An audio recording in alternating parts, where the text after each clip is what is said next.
So presently we have one parent div and three child divs, and the parent div has display equal to flex, and that is why on the UI you see that the children are arranged like this.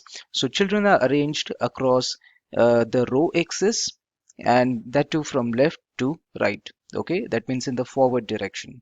Okay, but let us say that I want to arrange them like one over here, two over here, and three over here. Okay, that means across the row axis only, but in the reverse direction.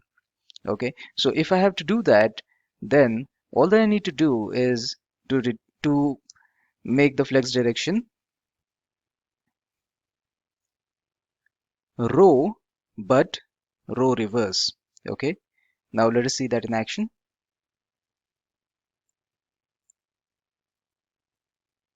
See, they get reversed. Now if you make the direction as row, then this is the default direction anyways, so it will come back to 1 2 3.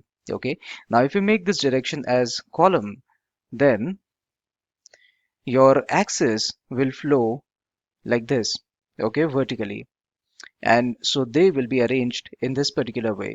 So your axis is now flowing from up to down, and this is called as flex direction equal to column. Now likewise, if you wanted one over here, two over here, and three over here, it will be again flex direction equal to column but reverse. So here if you write column reverse, then it will be like 1 2 and 3. So this is about flex direction.